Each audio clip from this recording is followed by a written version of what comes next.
Olá, está no ar mais uma edição do Link CNJ. Aqui você acompanha assuntos da justiça que impactam o seu dia a dia em reportagens e conversas exclusivas com personalidades do mundo jurídico. E hoje vamos falar sobre um drama que afeta a vida de milhares e milhares de famílias Brasil afora: o desaparecimento de pessoas. Os números impressionam. De acordo com o Anuário Brasileiro de Segurança Pública, quase 63 mil pessoas desapareceram no Brasil em 2020. Entre 2007 e 2018, foram mais de 800 mil casos, 8 desaparecimentos por hora. A filha de Ivanise entrou para esta estatística terrível. Foi o ponto de partida para a criação de uma ONG em São Paulo. Lá, as mães ocupam as escadarias da Catedral da Sé e lutam para reencontrar os filhos. Esse trabalho ele surgiu há 25 anos, a partir do desaparecimento da minha filha, que chama Fabiana Esperidião da Silva, que desapareceu a 120 metros de distância da nossa casa. E durante 3 meses eu procurei a minha filha sozinha, nessa cidade imensa que é a cidade de São Paulo, e não encontrei minha filha. E aí, no dia 31 de março de 96, nasceu em São Paulo um movimento de mães denominado como as Mães da Sé. E naquele dia eu transformei a minha dor numa luta, não só pela minha filha, mas por mais de 11 mil mulheres que já passaram pela associação ao longo desses 25 anos. A ONG acolhe as famílias, ajuda no boletim de ocorrência, dá acompanhamento psicológico, assistência jurídica, faz campanhas. São milhares de mães. Pais foram 3 em 25 anos. E elas sofrem. Muitas são abandonadas pelos maridos, perdem o emprego porque passam dias, semanas, meses, anos à procura dos filhos. Fazem dívidas, ficam doentes. O desaparecimento, ele deixa sequelas irreparáveis, né? A primeira sequela que o desaparecimento causa numa mãe, porque a mãe é a pessoa que mais sofre, ela que busca o filho incessantemente, de dia, de noite, ela que vai na delegacia, que vai no IML, ela que vai para as ruas, né? Então, a primeira sequela que o desaparecimento causa é o desequilíbrio emocional. A depressão é a primeira sequela que aparece numa mãe que tem um filho desaparecido, seja ele criança ou adulto. Quem perde o filho, muitas vezes, perde também a confiança em autoridades. A ONG Mães da Sé faz parcerias com o Ministério Público, com conselhos tutelares, varas da infância e da juventude, mas aponta deficiências no serviço público, reclama de falta de atenção e de empenho. Em 2010, a CPI do desaparecimento de crianças e adolescentes da Câmara dos Deputados indicou que, além de estrutura, falta uma política de comunicação entre as polícias estaduais brasileiras. Segundo a CPI, era necessário criar delegacias especializadas. Na área do sistema de justiça, o CNJ enfrenta os problemas com a Resolução 253, de 2018. O documento orienta tribunais a instituir centros especializados de atenção às vítimas. Também é estimulada a criação de plantão de servidores para o atendimento com equipes especializadas e para encaminhamento a serviços públicos de assistência jurídica, médica, psicológica, social e previdenciária. O CNJ lida principalmente através do Observatório de Direitos Humanos e das comissões existentes no próprio Conselho Nacional de Justiça, das quais eu faço parte. Nós temos a Comissão de Proteção aos Vulneráveis, e que se entra, então, as crianças, os desaparecidos, as vítimas deste problema. Então, essas comissões, nós atuamos em parcerias com o Ministério da Justiça, com a Polícia Federal, buscamos um apoio para essas vítimas com a própria resolução, né, que institui a criação de um centro nos tribunais de apoio a essas famílias vítimas deste problema grave que é o desaparecimento das crianças e dos adolescentes, de todos que são vítimas do tráfico, enfim, dos desaparecidos. Elas ainda cobram mais apoio, mas não desistem. O meu coração de mãe diz que a minha filha está viva. Então, o que me mantém viva é a certeza de que um dia eu vou encontrar minha filha. Nesses 25 anos, eu já encontrei mais de 5.000 pessoas, né? Aí você fala assim para mim, mas Ivanise, 5.000 pessoas e 25 anos de trabalho é um número muito pequeno. Realmente é um número pequeno. É um trabalho de formiguinha. Mas eu vejo a minha filha em cada uma dessas pessoas que eu consegui devolver para sua família. E vamos além, vamos avançar um pouco mais nesse assunto. Eu converso agora online com Vera Lúcia Ranu, presidente e fundadora da ONG Mães em Luta, e com Larissa Leite, responsável pelo programa de pessoas desaparecidas e seus familiares do Comitê Internacional da Cruz Vermelha. Muito obrigado às duas pela participação no programa. Eu começo com uma pergunta para a Larissa. Na sua avaliação, na avaliação da Cruz Vermelha, Larissa, qual é a dimensão desse problema no Brasil?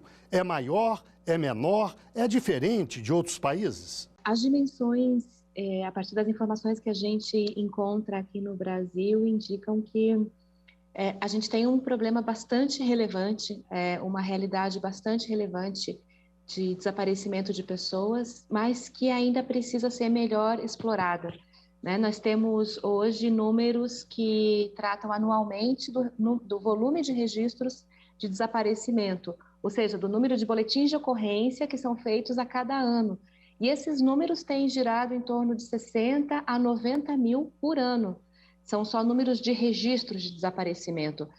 Ainda em construção está um cadastro nacional de pessoas desaparecidas que vai nos permitir entender desse volume de registros de casos, quantas pessoas seguem desaparecidas e qual é o somatório disso ao longo dos anos.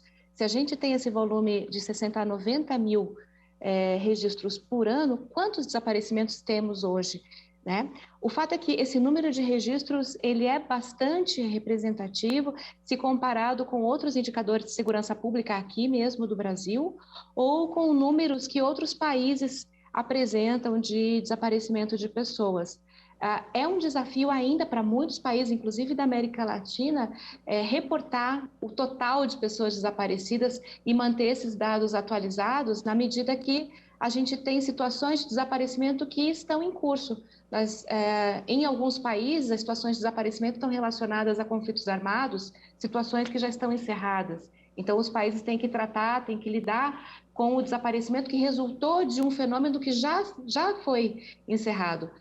No Brasil, como em muitos países, a gente tem várias circunstâncias de desaparecimento, várias causas, como ficaria mais fácil de entender, mas que se sobrepõem e que estão permanentemente presentes atualmente e também acontecem há muitas décadas. Então, essa dimensão que é dada, que é indicada pelo número de registros, é uma dimensão grande que precisa ser melhor apurada e que, felizmente, né, é possível de ser alcançada essa dimensão específica a partir de um registro nacional, de um cadastro nacional de pessoas desaparecidas, que foi determinado por uma legislação recente. Vera Lúcia, você é presidente da ONG Mães em Luta e, como presidente dessa ONG, você lida diretamente com as famílias dessas pessoas desaparecidas. Eu gostaria que você nos dissesse, portanto, do ponto de vista do drama humano, qual é a dimensão do problema no Brasil. Além de ser presidente da ONG, eu também sou mãe de desaparecido. Eu tenho uma filha desaparecida que agora, em novembro, completa 29 anos, por isso da militância na causa. A situação das famílias no Brasil sobre a questão do desaparecimento é uma situação de invisibilidade, porque a gente vê várias ações do governo, várias leis que foram criadas, várias iniciativas também da criação e recriação de várias vezes do Cadastro Nacional, porém, essas questões ainda são situações que não chegam a esses familiares. As informações são muito difíceis, o Cadastro Nacional de Pessoas Desaparecidas, ele depende muitíssimo primeiramente, de ter um cadastro nacional de pessoas em geral, de cidadãos brasileiros, porque só aí a gente consegue trabalhar um cadastro. A gente precisa ter uma identificação única, porque só aí se consegue realmente ter uma noção e trabalhar em cima de números sobre pessoas desaparecidas. Enquanto a gente não tiver, primeiramente, um documento único nacional, que isso vai facilitar o cadastro nacional. Não tem como você localizar pessoas, buscar por essas pessoas, investigar pessoas desaparecidas, se cada estado tem um documento de registro, cada estado tem uma identidade. Então, uma pessoa desaparecida em São Paulo, ela pode tirar um documento de identidade no Paraná, no Rio Grande do Sul, e isso é muito difícil para a gente poder confrontar os números de pessoas desaparecidas. Muitas famílias nem chegam a fazer o boletim de ocorrência. Por quê? Porque ainda existe uma minoria que bate na tecla que tem que se esperar 24, 48, 72 horas. Esquecendo que as 4 primeiras horas do desaparecimento são primordial para esse familiar encontrar o seu desaparecimento. Não temos cruzamento de informação.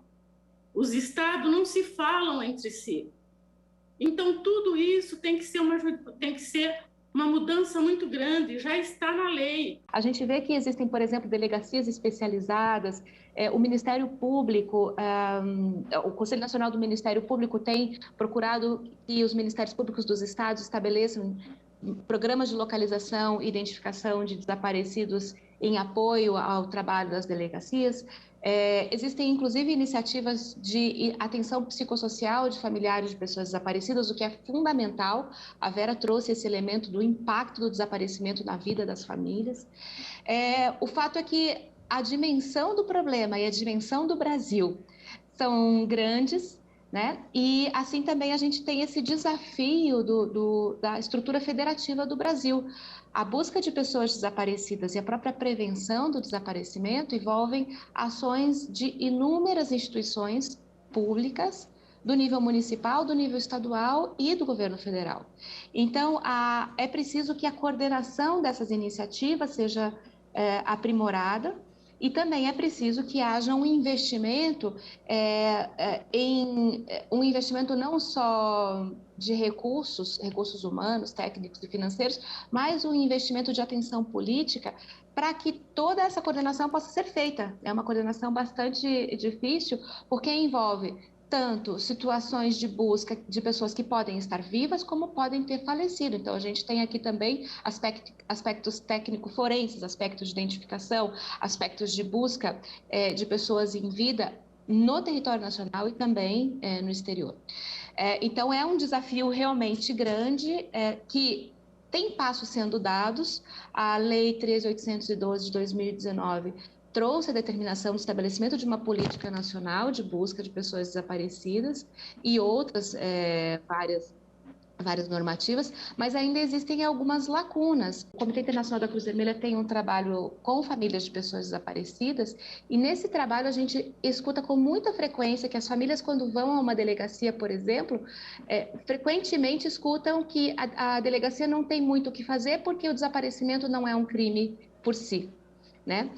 Então, também a própria definição da natureza jurídica desse fato pode ajudar a clarificar quais são as responsabilidades dos diversos órgãos públicos e uma normativa que também apresente protocolos e procedimentos claros de busca pode evitar que as famílias se entendam como as responsáveis por bater em todas as portas para buscar informação sobre o seu ente querido desaparecido. Vera, vocês já falaram em causas, em prevenção do desaparecimento. O que a experiência lhe diz? Que causas seriam essas e como é que se previne um desaparecimento? Olha, o desaparecimento, ele é uma situação que tem várias causas. Ela começa pelos conflitos familiares, ela tem como o delito, o tráfico de drogas, o tráfico de pessoas humanas, mas basicamente ela começa pelos conflitos familiares. E a gente, como organização, o que a gente tem trabalhado? A gente tem trabalhado principalmente o projeto das Mães em Luta, é o trabalho de atendimento a essas famílias, na facilidade de busca ao seu desaparecimento e a atenção aos familiares com a prevenção desse desaparecimento. O que é e como fazer a prevenção? A prevenção ela é feita através de diálogo, através de conversa, através de palestras nas escolas, nas comunidades, principalmente as famílias mais carentes são vítimas do desaparecimento, explicando que quando há um desaparecimento, porque o conflito já está implantado na familiar, o ser humano já está se sentindo invisível dentro da família. Então, que as famílias passem a dar mais atenção aos filhos pequenos, principalmente na idade ali dos 7 até os 18 anos, que é uma idade de desaparecimento muito frequente, que é o mais fácil de ser aliciado, tanto pelo crime organizado, pelo tráfico humano, com promessas, né, de enriquecimento, com promessas de uma vida melhor do que ele vive. Então, isso vai gerando naquela pessoa uma necessidade tão grande de sair daquele âmbito familiar que só lhe causa sofrimento em busca de algo melhor. Só que esse algo melhor vai trazer mais sofrimento para ele próprio e principalmente para a sua família. Bem, eu quero fazer uma última pergunta. As duas começo pela Larissa. Este é um programa do CNJ, veiculado pela TV Justiça. Eu acho que seria interessante a gente dizer qual é o papel que vocês esperam exatamente do sistema de justiça e do CNJ nesse drama. O Conselho Nacional de Justiça, por ter toda a coordenação relacionada não só aos serviços do Poder Judiciário, mas também relacionados a cartórios, tem um papel enorme aí na gestão da informação sobre pessoas falecidas, porque o que a gente também observa é que as pessoas desaparecidas podem ter falecido e muitas vezes não terem sido identificadas no momento do seu falecimento, o que consequentemente leva ao fato de que sua família não foi informada pelo seu falecimento. Ou então são pessoas que faleceram identificadas, mas sem conhecimento da sua família. Portanto, são aqueles falecidos não reclamados e que é preciso também ter uma boa coordenação dessas informações com o banco ou registro de pessoas desaparecidas para que essas informações se cruzem e essas pessoas não fiquem desaparecidas nos sistemas do poder público, né? Para além disso, o que a gente observa é que o Conselho Nacional de Justiça tem uma representação no Comitê Gestor da Política Nacional de Pessoas Desaparecidas, que foi recém-criado. Então, esse papel de que esses representantes possam levar para dentro do Conselho Nacional de Justiça essa discussão e identificar quais são as contribuições que o Poder Judiciário pode dar, tanto para a política nacional quanto para a atenção de familiares, é um processo que a gente tem uma expectativa que seja muito construtivo, né? E que possa, de fato, movimentar todas as estruturas do Poder Judiciário, inclusive na proposta de aperfeiçoamento legislativo. Quanto família, eu acho que a facilidade do familiar chegar a ser atendido, de ser ouvido, de expressar suas necessidades e, principalmente, de poder contar com o sistema, com as condições que eles puderem. É muito difícil para um familiar entrar nesse processo de morte presumida, é muito, além de ser muito sofrido o familiar, é muito burocrático também, você entendeu? As famílias normalmente são famílias carentes, são famílias que muitas vezes não têm nem o dinheiro da condução para chegar a um órgão público e bater com a porta na cara e não ser atendido. Então, a gente precisa com que ele dê atenção, ele dê um atendimento humanizado a isso. Temos que também pensar que a gente tem que fazer uma reciclagem, principalmente nesses órgãos que trabalham, e uma reeducação no atendimento, principalmente de quem atende e para que está ali para atender, entendeu? Porque quando a gente se barra buscando uma porta aberta para fazer uma reclamação, buscar um adquirido, buscar um documento, a facilidade tem que estar ali pronto, de imediato. na era digital que nós estamos, isso é em tempo real. Não tem necessidade de se esperar 2, 3, 4 anos por um cadáver ser reconhecido. Não tem que esperar 4, 5 anos para dar uma resposta para essa família, sendo que lá dentro já teve a resposta há muito tempo. Simplesmente não há essa conversa. Então, eu acho que a facilidade do ser humano, principalmente em atendimento a essas famílias que, como eu, têm familiar desaparecido, é primordial, é o primeiro passo, entendeu?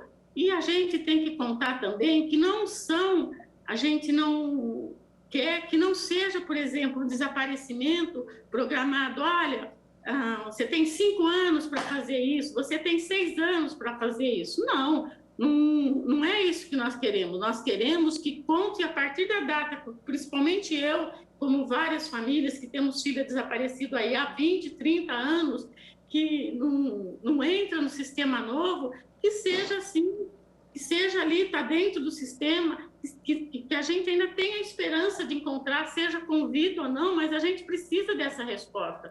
A gente não vive, a gente simplesmente sobrevive diariamente com essa dor em busca de uma resposta. E eu acho que isso, o sistema pode nos fortalecer. Ele pode nos dar, num tempo razoável de busca, numa resposta junto com o Ministério Público, com a Secretaria de Direitos Humanos, ela tem esse poder de ter essa informação muito mais rápida do que a gente, como pessoa, além de humilde, totalmente desmotivada, totalmente, emocionalmente abalada há anos e anos, buscando essa resposta. Bem, chegamos ao fim da nossa entrevista. Eu agradeço mais uma vez a participação da Vera Lúcia Ranu, presidente fundadora da ONG Mães em Luta, e também de Larissa Leite, responsável pelo Programa de Pessoas Desaparecidas e seus familiares do Comitê Internacional da Cruz Vermelha. Muito obrigado, portanto.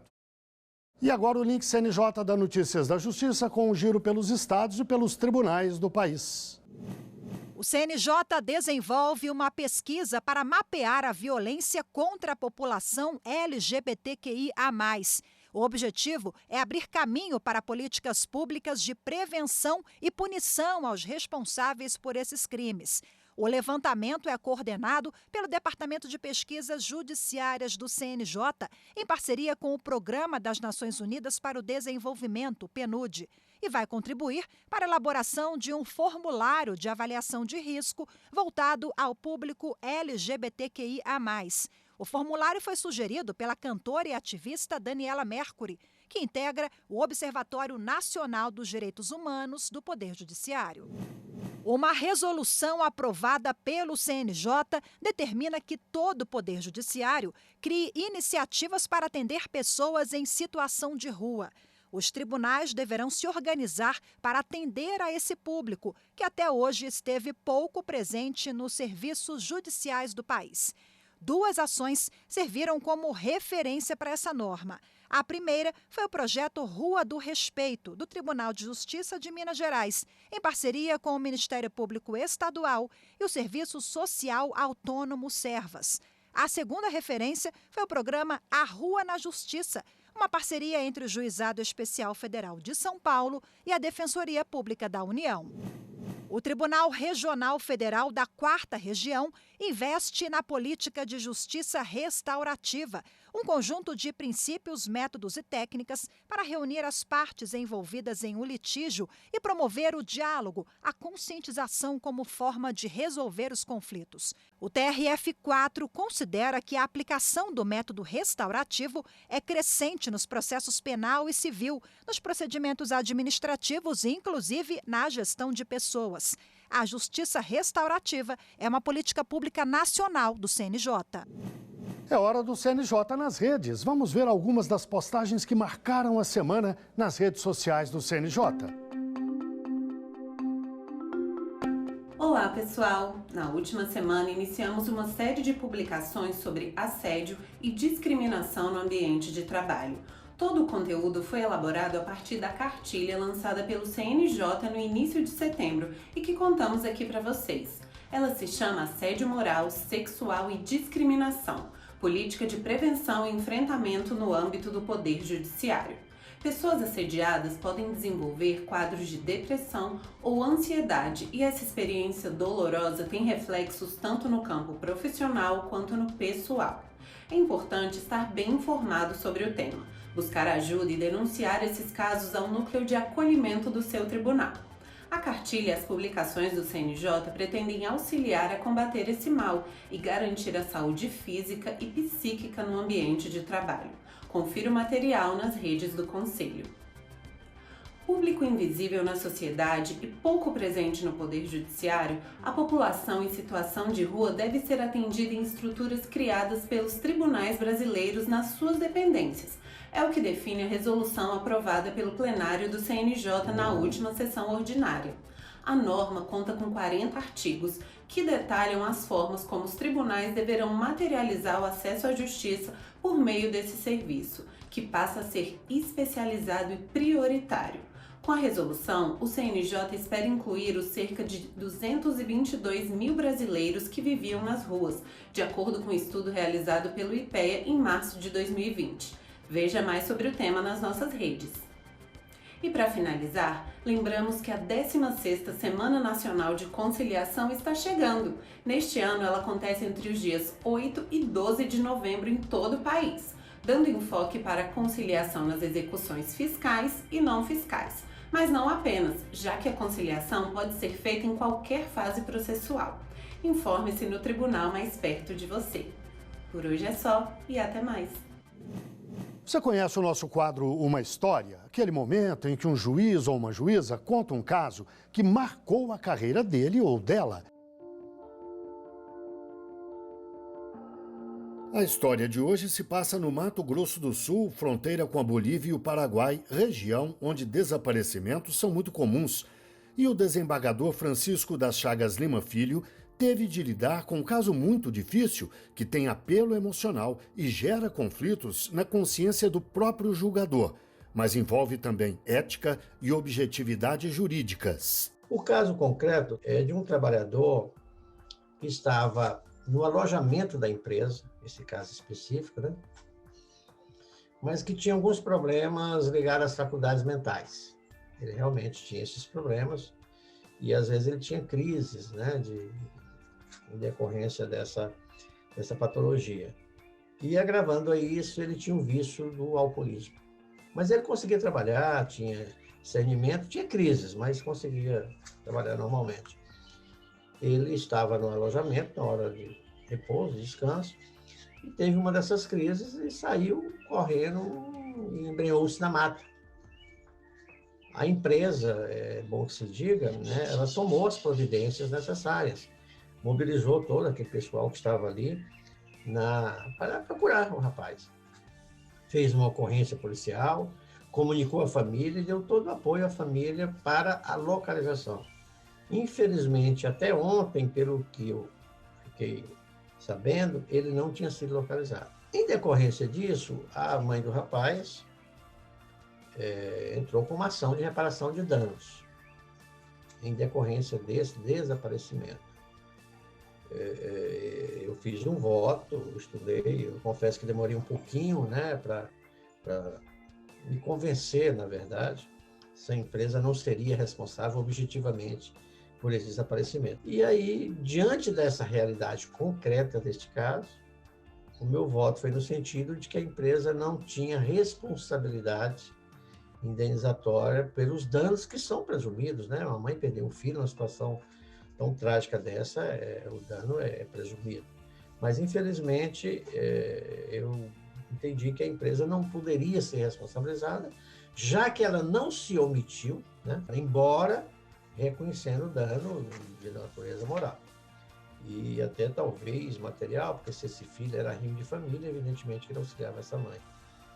E essa decisão foi confirmada agora, né, há pouco tempo, pelo TST. Existem posições contrárias a essa nossa.